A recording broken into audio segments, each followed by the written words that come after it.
아무런 일 없는 것처럼 이렇게 예배를 드리지만 지난 주중에 우리 국민들 모두는 큰 충격에 휩싸였었습니다.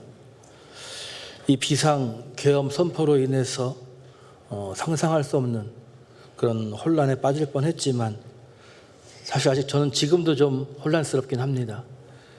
그러나 이렇게 주일에 다시금 사랑하는 성도들이 자유롭게 또 위축되지 않고 평안 가운데 예배를 통해 만나게 되어 반갑고 참 감사합니다.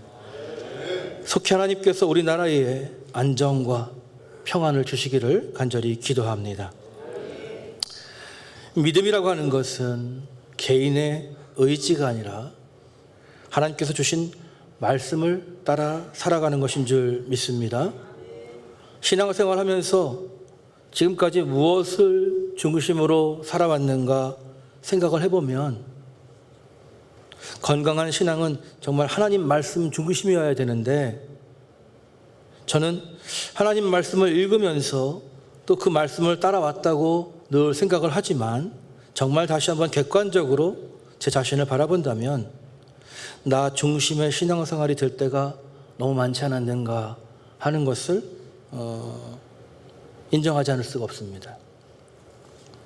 교회를 정하는 것도 사역에 임하는 것도 또 내게 주신 물질과 시간과 노력을 사용하는 것에 있어서도 하나님의 말씀을 통해서 깨닫기도 하고 결심을 하기도 하지만 정말 최종적으로 움직이는 그 원인이 어디에 있나 보면 결국 내 마음이 동해야, 내 마음이 기뻐야, 내 마음에 감사가 있어야 더 열심히 노력하고 애썼던 것 같습니다.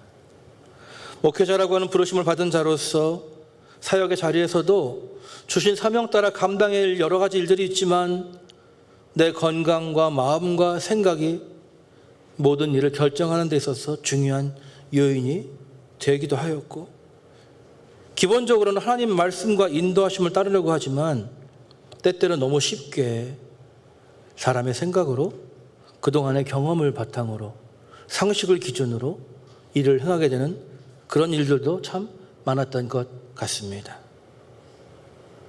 여러분은 어떠십니까? 신앙생활 하면서 정말 중요한 결정들을 내릴 때에 하나님의 말씀, 그 주어진 사명, 나 자신의 생각과 상황과 느낌과 또 바람 중에서 우리가 어떤 것에 가장 잘 순종하며 살아가고 있는가? 우리가 아모스서를 묵상하기 이전에 호세아서를 묵상했는데요. 그 말씀 중에 중요한 외침 가운데 하나가 여호와를 힘써 알자라고 하는 것입니다. 하나님을 믿는 신앙생활에서 중요한 것은 나의 경험이나 나의 지식이나 나의 느낌이나 나의 감정이나 생각이 아니라 하나님을 알고 하나님 중심적인 신앙이 되어야 한다는 것이죠. 하나님 중심적이라는 것은 하나님께서 중요하게 여기는 것을 나도 중요하게 여기고 하나님의 뜻을 따르기 위해서 때론 나의 생각을 내려놓을 수 있어야 한다는 것인 줄 믿습니다. 그런데 많은 사람들이 저를 포함해서요, 하나님 중심적이기보다는 자기 중심적인 삶을 살아가고 하나님 보시기에 아름다운 신앙보다는 사람들이 보며 칭찬할 만한 신앙을 추구하며 살아가고 있지 않은가 하는 것입니다. 정말 그 중심보다 모양에 우리의 노력과 생각을 빼앗긴 모습.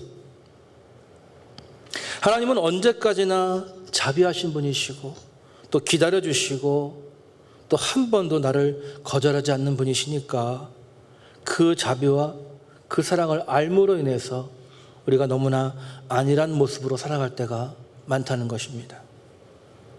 하나님이 참으심을, 그 용납하심에 대해서 감사를 넘어서 멸시하는 신앙이 되어서는 안 될 줄로 믿습니다.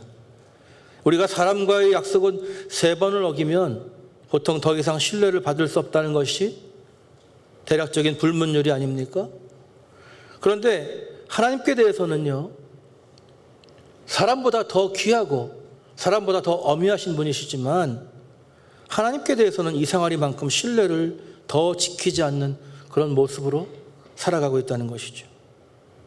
한두 번이나 세 번이 아니라 셀 수 없을 만큼 또 부지중이 아니라 알면서도 하나님의 뜻대로 살지 못하고 외면하는 신앙의 모습들이 너무나도 많다는 것입니다. 정말 그렇게 살아도 사랑이 하나님이시니까 괜찮은 건가요? 하나님께서 즉각적으로 징계하시거나 심판하지 않으시면 그래서 그냥 불순종했지만 오늘 내 삶에 특별한 위기가 없으면 괜찮은 걸까요? 그렇게 생각한다면 그것은 바른 신앙은 아니죠. 위험합니다, 여러분. 로마서 2장 4절에서 8절에 보면 하나님은 분명히 행한 대로 갚으시는 주님이시라는 것을 보게 됩니다. 혹 내가 하나님의 인자하심이 너를 인도하여 회개하게 하심을 알지 못하여 그의 인자하심과 용납하심과 길이 참으심이 풍성함을 멸시하느냐. 다만 내 고집과 회개하지 아니한 마음을 따라 진노의 날, 곧 하나님의 의로우신 심판이 나타나는 그날에 임할 진노를 내게 쌓는도다. 하나님께서 각 사람에게 그 행한 대로 보응하시되 참고 선을 행하여 영광과 존귀와 썩지 아니함을 구하는 자에게는 영생으로 하시고 오직 당을 지어 진리를 따르지 아니하고 불의를 따르는 자에게는 진노와 분노로 하시리라. 할렐루야. 당을 지어서 진리를 따르지 아니하고 불의를 따르는 자에게는 진노와 분노로 하시리라 분명히 말씀하십니다. 오늘 말씀의 제목은 내 하나님 만나기를 준비하라 입니다. 여러분은 이 말씀을 어떤 분위기로 읽으셨습니까? 하나님 만나는 일이 반가운 일입니까? 아니면 두려운 일인가요? 각자가 가진 신앙에 따라서 영적 상태에 따라 다르게 들을 수 있습니다. 그러나 오늘 본문, 우리가 읽은 본문에서 내 하나님 만나기를 준비하라는 그 말씀은 이제 더 이상의 징계가 아니라 최종 심판의 때를 맞이할 준비를 하라는 그런 추상 같은 명령입니다. 공의의 하나님을 맞이할 준비를 하라는 것이고 하나님께 나아갈 수 있는, 하나님께서 명하신 온전한 믿음으로 돌이킬 수 있는 마지막 기회라고 하는 최후 통첩인 것입니다. 왜 그런 최후 통첩이 선포되었을까요? 더 이상의 기다림이나 하나님의 오래 참으심이 백성들의 회개와 은총으로 나아가는 기회가 아니라 그들이 죄악을 더 키워가는 시간으로 삼았기 때문입니다. 아모스가 오늘 예언하고 있는 이 시절 이스라엘은 하나님께 예배드리는 데 있어서 열심을 가지고 있었습니다. 그것도 아주 과한 열심을 가지고 있었습니다. 이 아모스 선지자 예언 시기는 여로보암 2세 통치 기간인데 그때 북이스라엘은 경제적으로 상당한 풍요를 누리는 그런 시기였어요. 물론 가지다들만의 풍요이긴 했습니다. 그래서 그들은 자신들의 권력을 통해서 연약한 자들을 억압했고 그들의 물질을 탈취했고 그것을 가지고 하나님 앞에서 제사를 드리는 일에 열심히 있었다라고 하는 것입니다. 예배를 열심히 드렸지만 그러나 그것은 하나님께서 원하시는 제사가 아니었다는 것, 그것이 포인트입니다. 오늘 본문 4절에서 5절까지 말씀은 이스라엘의 예배에 대한 선지자의 비판입니다. 베달과 길갈은 그 북이스라엘 제사의 중심지입니다. 그런데 그곳에서 범죄하며 죄를 더하고 있다. 이들은 그곳에서 예배를 드리고 있는데, 제사를 드리고 있는데 너희는 죄를 더하고 있다. 이렇게 선언하는 것이죠. 1년에 한 번 드리는 6월절 희생제물을 아침마다 드리고 3년에 한 번 드리는 레위인과 가난한 자를 위한 11조를 3일마다 드리고 있으니 이 얼마나 열심입니까? 대단한 것이죠. 또한 수은제와 낙헌제를 드리고 있어요. 수은제는 감사제이고 낙헌제는 자발적으로 드리는 헌신 제물입니다. 그런데 5절에 누룩 넣은 것을 불살라 수은제로 드리며 낙헌제를 소리내어 선포하려무나, 이들의 그 외형에 치중하는 그 예배를 조롱하는 것입니다.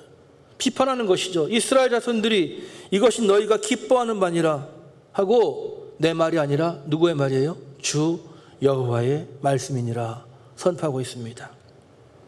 여러분, 레위기 2장 11절에 보면은요, 너희가 여호와께 드리는 모든 소제물에는 누룩을 넣지 말지니 너희가 누룩이나 꿀을 여호와께 화제로 드려 사르지 못할지니라. 분명히 하나님께서 이 제사를 드릴 때에 제물을 어떻게 써야 되는지 말씀해 주셨어요. 그런데 아까 말씀드렸지만 5절에는 누룩 넣은 것을 불살라 수은제로 드렸다. 이스라엘은요, 예배에 열심히 있었지만 하나님의 방법이 아닌 자신의 방식으로 누룩 넣은 것을 불살라서 하나님께 예배를 드렸다는 것이죠. 누룩을 넣은 빵을 왜 드렸을까요? 자기 판단에 좋은 대로 행하는 거예요. 누룩 넣지 않으면 빵이 얇아요. 발효되지 않습니다. 볼품이 없어요. 그러나 누룩 넣은 빵은 모양도 좋고 풍성해 보이고 그것을 드린 사람의 공로가 드러날 수 있는 그런 모양인 것이죠. 예배가 이 예배를 받으시는 하나님의 말씀 중심이 아닌 예배를 드리는 인간의 생각대로 드려지는 것은 예배의 가치와 의미를 상실한 것입니다. 낙헌제도 자원해서 드리는 것이지만 겸손히 드리는 예물이 되어야 되는데 낙헌제를 소리내어 선포하려무나 너희가 좋아하는 것 그래 그렇게 자랑스럽게 해라 이런 얘기죠. 진심을 담아서 드리는 헌신이기보다 자기 과시용으로 바치고 있는 물질의 풍성함이 있으니까 돈이면 다 된다는 식으로 이 물질의 가치를 하나님께 예배하고 있는 사람들에게 경고하시는 것입니다. 때로 그렇게 느껴지기도 하잖아요. 세상에서 물질의 복을 받은 사람이 교회 와서 크게 헌금하거나 필요한 일 있을 때 이게 한몫하면 참 귀하다. 우리는 그 사람이 돈을 번 과정을 보지 않고 결과만 보면서 그렇게 칭송할 때가 얼마나 많습니까? 근데 5절 끝에 이스라엘 자손들아 이것이 너희가 기뻐하는 바니라 이렇게 말씀하고 있어요. 그러니까 하나님이 기뻐 받으시는 예배가 아니라 너희가 기뻐하는 너희를 위한 예배라 이것이죠. 물질이 주가 된 그런 예배는 하나님께 아낌없이 드리는 것 같지만 너희 자신을 드러내는 그런 너희를 위한 예배라는 것입니다. 우리의 예배가, 저와 여러분의 예배가 물론 하나님의 은혜를 구하며 나아가지만 그 은혜를 구하며 나아가는 것과 감사의 예물을 드리는 것과 모든 예배의 찬송과 기도와 행위가 오직 하나님만 높여드리는 예배가 되기를 간절히 소망합니다. 하나님은 이스라엘이 그런 자신들을 위하는 진정한 믿음의 삶이 따르지 않고 물질의 과시로만 이어지는 신앙생활에서 돌이키기를 원하셨던 것입니다. 그래서 오늘 우리가 좀 길게 읽었지만 6절에서부터 11절까지 말씀이 다 그것을 돌이키기 위한 하나님의 일들을 말씀하시는데 한마디로 얘기하면 재앙이에요. 재앙을 내리셔서 깨닫게 하길 원하시는 거죠. 깨닫기를 원하시는 것입니다. 출애굽할 때 그 애굽 땅에 재앙이 내린 것이 무엇입니까? 이유가 바로가 깨닫고 돌이켜서 이스라엘 백성을 내보내게 하기 위함인 것이죠. 그런데 그런 재앙들을 보면서 당신들은 겪지 않고 출애굽했던 이스라엘 백성들이 이제 자신들에게 재앙이 지어지고 있음에도 불구하고 깨닫지 못하고 있는, 돌이키지 못하는 모습을 보게 되는 것이죠. 그 재앙들이 6절에는 기근입니다. 먹을 것이 없어요. 안 먹으니까 이가 깨끗하다는 얘기예요. 이를 깨끗하게 했다는 것은 안 먹었으니까 깨끗하다는 얘기죠. 7절, 8절에는 무엇입니까? 가뭄이에요. 그래도 어느 곳에는 오는 곳이 있고 안 오는 곳이 있다는 건 뭡니까? 하나님께서 완전히 다 끊는 것이 아니라 있는 것도 있고 없는 것도 있다. 하나님이 주관하신다는 거죠. 9절에는 팥중이를 얘기하는데 메뚜기입니다. 이 메뚜기 떼가 너희 열매를 다 갉아먹는다. 10절에는 전염병과 전쟁을 이야기하시고 11절에는 성읍이 파괴되는 재앙을 내리시지만 매 절마다 번번이 마지막 결론이 무엇입니까, 여러분? 너희가 내게로 돌아오지 아니하였느니라. 그 정도 재앙에서 깨닫고 돌이켰으면 좋겠는데 더 무섭게 더 과하게 하지 않더라도 하나님께 두려움을 가지고 돌이키길 원하셨는데 너희가 내게로 돌아오지 아니하였느니라. 즉 하나님께서 원하시는 진실한 믿음의 삶으로 돌이키지 않았다는 것이죠. 여러 가지 재앙으로 징계하시지만 끝끝내 하나님께로 돌이키지 않는 이스라엘, 죄를 깨닫고 하나님의 경고를 통해 돌아오는 신호를 무시하고 세상에 심취해 있고 세상의 것만 구하고 있는 그런 모습입니다. 여러분, 영적인 복을 모르면 끝없이 세상을 향해서만 나아가게 되는 것이죠. 이스라엘은 그만큼 돌이킬 수 있는 기회를 주셨지만 하나님 중심의 신앙생활이 아닌 여전히 자기 중심적인 과시와 편의주의대로 하나님과 동떨어진 하나님 신앙을 가지고 살았다는 것입니다. 하나님께 제사를 드리지만 하나님이 원하시는 방식이 아니었고 하나님을 높이는 것이 아니라 그 제사를 통해서 자신을 드러내는 그런 제사가 되고 있었다는 것입니다. 그래서 그들에게 내용이 없이 형식만 갖춘 그들에게 마지막에 선포되는 말씀이 바로 이 12절에 내 하나님 만나기를 준비하라, 이 말씀인 것이죠. 이제 그런 재앙 정도가 아니라 하나님께서 직접 임하시겠다는 것입니다. 만군의 하나님, 아침을 어둡게 하며 땅의 높은 데를 밟느니, 이 아침을 어둡게 하신다는 것은요, 우리로서 상상할 수 없는 일이죠. 그러나 빛을 창조하시고 천지를 주관하신 하나님께 우리 상식에 갖추시는 분이 아니시기 때문에 그분은 너무나 당연하게 아무렇지 않게 바꾸실 수 있는 분이십니다. 우리가 가진 질서, 당연히 아침이면 밝아지겠지, 아침이 오겠지, 아니요. 하나님께서 작정하시면 안 올 수도 있다는 것입니다. 내일에 대해서 누구도 확신할 수 없는 것입니다. 그 하나님께서 오시면 그 시간은 더 이상 안일할 수도 없고 거역할 수도 없고, 그리고 살아온 삶에 대해서 돌이킬 수 없는 마지막 심판의 때가 되는 것이죠. 여러분, 그래서 우리 믿음은요, 우리 신앙생활은 자기중심적인 신앙이 아니라 하나님 보시기에 인정하실 만한 믿음이 되어야 될 줄로 믿습니다. 여러분 모두 하나님의 말씀 중심의 신앙이 되시기를 주님의 이름으로 축원합니다. 우리가 설교의 서두에서도 잠시 나눴지만 지난 한 주간 우리나라의 세계적인 관심이 집중이 되었고 이 모든 사태가 실시간으로 방송이 되었습니다. 갑작스러운 비상계엄의 선포, 국민들은 어제 국회에서 대통령에 대한 탄핵과 또 영부인에 대한 특검에 대한 투표를 실시를 했는데 다 부결이 되었죠. 국민들이 바라는 정상적인 나라에서 일어날 수 없는 계엄과 이 모든 일들을 바라보면서 국론은 분열되고 말았습니다. 국회 앞에는 대통령을 탄핵하려는 시위에 100만 명이 모였지만 광화문에는 반대로 대통령을 지지하고 또 그를 응원하는 사람들이 모여서 엄청난 인원이 또 반대 집회를 열었던 것이죠. 하나님을 섬긴다는 믿음을 가진 사람들이, 제가 아는 많은 분들이 나는 지금 국회를 가고 있습니다라고 SNS에다 글을 올렸습니다. 그를 응원하는 많은 사람들이 있었어요. 또 어떤 분들은 나는 지금 광화문으로 갑니다. 또 거기에 대해서 응원하는 글들을 보았습니다. 그런데 마음이 아픈 것이 무엇이냐면 하나님 안에서 구원받는 백성으로 살아가면서 반대쪽으로 가는 사람들에 대해서 저주를 하는 거예요. 그들을 정죄하는 것입니다. 누가 옳고 그름을 떠나서 사실 중요합니다. 잘못된 것을 바로잡는 것은 중요해요. 그러나 왜 서로 싸워야만 하는가? 왜 분열되어야만 하는가? 하나님 안에서 우리가 주신 믿음의 가치를 가지고 살아가면서 왜 상대방을 폄하하면서 내가 옳다는 것만 외치면서 화합하려고 하지 않고 존중하지 않는 것일까?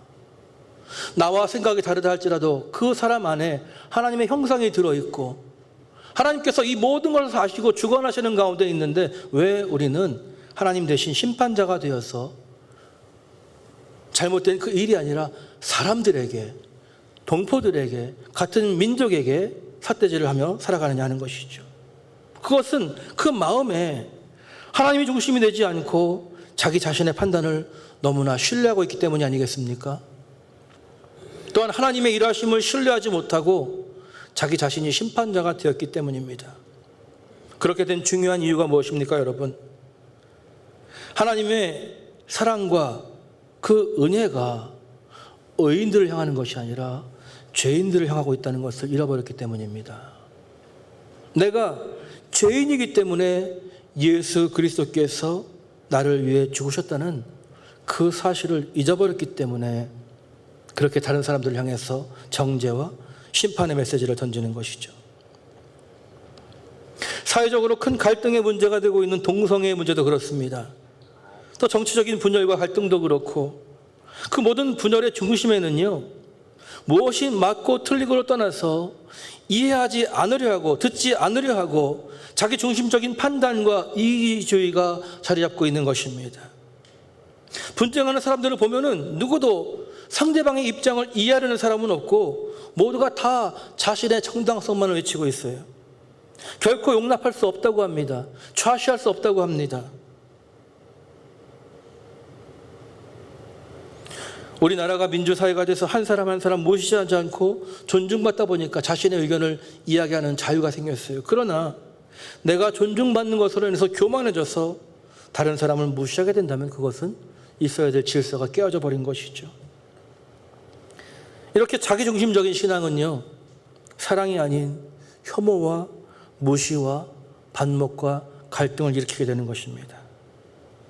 우리는 오늘 이 시대를 바라보면서 무너져가는 이 사회에 올바른 관념을 바로 세우려 하기 이전에 자기 중심적인 신앙을 먼저 하나님 앞에서 하나님 중심적인 신앙으로 돌이켜야 될 줄로 믿습니다. 하나님 중심적인 신앙은 결코 상대방의 실수나 허물로 인해서 나눠지거나 반목하는 그런 모습이 아닙니다. 생각이 다르다고 해서 정죄하지 아니하고 인내하며 품으며 사랑으로 감싸주는 것이 하나님 중심적인 신앙이고, 우리가 내가 바로 그런 사랑으로 인해 오늘 하나님 앞에 예배자로 살아가고 있다는 것을 우리가 기억해야 될 줄로 믿습니다. 법적으로 잘못된 것을 옹호하자는 것이 아니라 왜 그것을 가지고 믿는 자들 서로가 서로를 향해서 하지 못할 말들을 하고 있느냐, 그 이야기를 하는 것입니다. 여러분은 오늘 아모스 선지자의 말씀을 통해서, 그리고 분열과 대치로 치닫는 이 사회를 보면서, 특별히 믿음 안에 있다고 하는 사람들조차 양극으로 나눠진 이 형편을 바라보면서 어떠한 신앙으로 이 위기를 극복해야 된다고 생각하십니까? 보수든 진보든 다 신앙인들은 예배에 목숨 건다고 얘기하잖아요. 예배드리기 힘써야 되지만, 그러나 오늘 하나님께서 예배 형식을 통해서 칭찬하십니까? 그렇지 않습니다. 하나님께서 인정하시는 것은 많은 재물보다 말씀을 따라 살아가는 삶의 예물이 준비된 그런 예배입니다. 하나님께서 우리를 사랑하셔서 예수 그리스도 안에서 보여주신 그 사랑이 우리에게도 결론이 되어야 될 줄로 믿습니다. 예수님께서 십자가에 달리심은 결코 공의로운 일이 아니었습니다. 그럼에도 불구하고 아버지여 저들의 죄를 용서해 주시옵소서, 저들은 자신들이 하는 일을 알지 못합니다.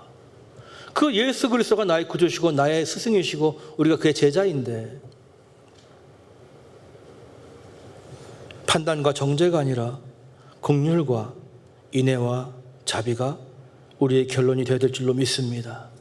틀렸다고 정죄할 것이 아니라 그 무지함을 불쌍히 여길 수 있는 그 넓은 마음, 그것이 하나님이 우리를 향한 마음이 아니겠습니까? 그런 마음을 가지고 바라볼 수 있어야, 그래야 우리가 하나님의 마음을 가진 사람들이라고 말할 수 있을 줄 믿습니다. 우리의 믿음과 우리의 생활이 삶과 동떨어진 형식적인 예배의식이 되지 않도록 진심으로 하나님 앞에 겸손과 정직과 또 회개의 예배로 나아가면서 돌이킬 수 있는 그 믿음의 결단과 믿음의 용기와 믿음의 지혜가 저와 여러분에게 충만하기를 간절히 소망합니다. 아름답고 사람들이 칭찬할 만한 화려함이 아니라 진실함과 정직함, 그리고 긍휼히 여기는 마음이 하나님을 맞이할 준비가 된 성도의 모습인 줄로 믿습니다. 기도하겠습니다.